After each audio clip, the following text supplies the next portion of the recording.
Son of मल्लाह मुकेश सहनी कह रहे हैं कि भाई साहब अब मल्लाह जाति जाग चुका है और वो अब अपना आरक्षण अपना हक लेके रहेगा।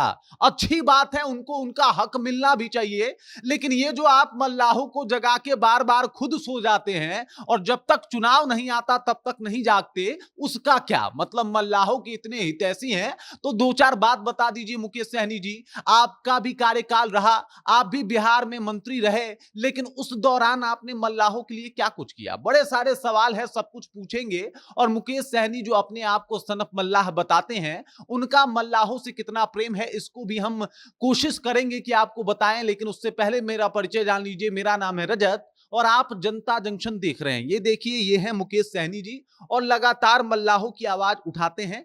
लगातार मतलब आप समझ जाइए कि जब जब चुनाव होता है तब तब ये ज्यादा एक्टिव नजर आते हैं। इससे पहले ये या तो पता नहीं कहां होते हैं या फिर राजनीतिक तौर पे ये सोच रहे होते हैं कि भाई साहब कुछ अनुशंसा, कुछ जो है वो देखा जाए कि भाई क्या कुछ हो सकता है, किस पार्टी में हम अपने आप को विलय कर सकते हैं। क्योंकि इनका रिकॉर्ड रहा है कि भाई साहब ये जो लोकसभा का चुनाव है वो लड़ते हैं आरजेडी के साथ, महागठबंधन के साथ, और ये जो विधानसभा का चुनाव है अब तक का यही रिकॉर्ड रहा है कि ये लड़ते हैं हमेशा मतलब एनडीए के साथ, एनडीए में चले जाते हैं। और इस दौरान इस तरीके से इन्होंने बताया कि भाई साहब हमारे लिए जो गठबंधन है वो जरूरी है, हमारी मजबूरी नहीं है। और मजे की बात यह है कि बिना गठबंधन के रह भी नहीं पाते हैं, बिना गठबंधन किए इनका काम भी नहीं चल पाता है। अब आते हैं वापस से मुकेश सहनी के ऊपर जो बताते हैं कि भाई साहब हम सन ऑफ मल्लाह हैं। चलिए, अच्छी बात है, मल्लाहों की आवाज बनने की कोशिश आप कर रहे हैं। बहुत ऐसे नेता हैं जो मल्लाहों की बात कर रहे हैं, उसमें एक आप भी हैं। अब बात करते हैं मुकेश सहनी के ऊपर। तो सबसे पहले भाई साहब, जब आप एनडीए के साथ थे तो उसमें आपको मत्स्य विभाग और पशुपालन मंत्रालय जो है वो दिया गया था। उस दौरान आप 16 महीना जो है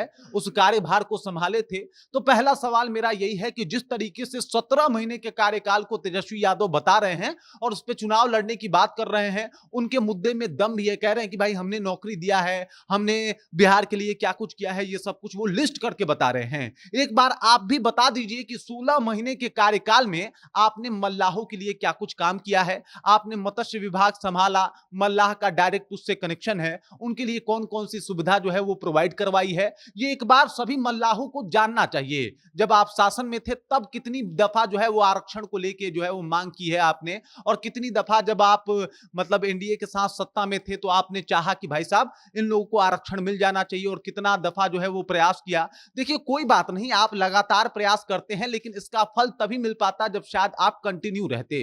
लेकिन बीच बीच में आप इधर से उधर हो जाते हैं। कभी आपके पीठ में तेजस्वी यादव छुरा घोंप देते हैं, तो कभी आपके साथ एनडीए जो है वो गद्दारी कर देती है, और आप फिर कभी एनडीए में चले जाते हैं तो कभी तेजस्वी यादव के पास चले आते हैं। मतलब आप कहते हैं कि भाई साहब हम लालू यादव के विचारधारा से काफी सहमत हैं, लालू यादव मुलायम सिंह मायावती के विचारधारा पे चलना चाहते हैं, और कभी कभी आपको मोदी जी का विचारधारा सर्वोत्तम लगने लगता है। तो सबसे पहले तो आपको यह डिसाइड करना होगा। दूसरा ये कि आप एक लिस्ट जारी करके बता दीजिए कि आपने उस दौरान मल्लाहों के लिए क्या कुछ किया। तीसरी बात के ऊपर आते हैं, जब 2020 में आपको टिकटें मिली थी एनडीए की तरफ से 10, उसमें आपने कितने जो है वो सहनियों को, मल्लाहों को जो है वो टिकट दिया था, इसके बारे में भी एक जानकारी दे दीजिए। उस दौरान आपके ऊपर कई सारे आरोप लगे थे, उस आरोप के ऊपर नहीं जाएंगे, लेकिन आपने कितने टिकट दी ये भी बता दीजिए। उसके बाद जो है अभी जो है आप किसी भी गठबंधन में जाए, चाहे आप जाके एनडीए के साथ गठबंधन कर लें या फिर आप महागठबंधन के साथ ही चुनाव लड़े, जितनी भी सीटें मिलती है आपको, क्या आप ये दावा कर सकते हैं कि उसमें से 90% सीट जो है वो आप मल्लाहों को ही देंगे? क्योंकि आप मल्लाह उत्थान की बातें कर रहे हैं तो मल्लाहों को सीट दीजिए, उस तरीके से दिखाइए कि भाई साहब मल्लाह आपके लिए इंपॉर्टेंट है।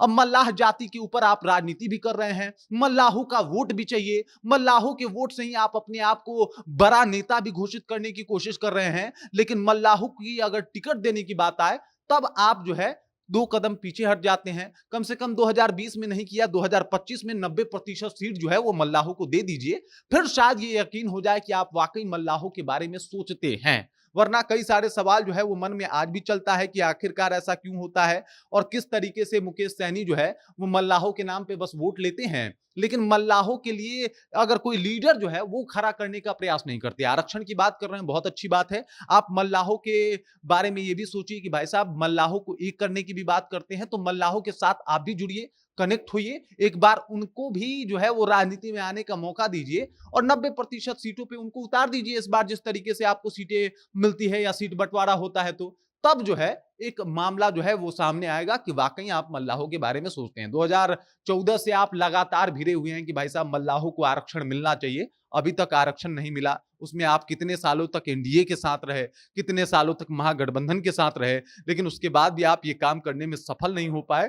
तो कहीं ना कहीं ये माना जा रहा है कि भाई साहब ये थोड़ा सा जो है वो तो अलग हो ही रहा है। इसके अलावा आप लगातार चुनाव लड़ते हैं लेकिन हार जाते हैं। उसके बाद की बात की जाए तो अभी आप जो है वो कह रहे हैं कि भाई साहब हम जो है एकदम से अब मल्लाहों की बात करेंगे। बिल्कुल मल्लाहों की बात कीजिए, इसमें कोई शक नहीं है, मल्लाहों की बात होनी भी चाहिए। मल्लाह आरक्षण की बात कर रहे हैं, आरक्षण की भी बात होनी चाहिए। मुझे लगता है एक बार मल्लाहों को कैपेबल बनाने की भी बात होनी चाहिए कि मल्लाहों को किस तरीके से आप कैपेबल बना सकते हैं और किस तरीके से उनको और ज्यादा बेहतर बना सकते हैं। आप मल्लाहों के ऊपर इतना तो कर ही सकते हैं क्योंकि आप सनफ मल्लाह हैं, मल्लाहों की बात करते हैं।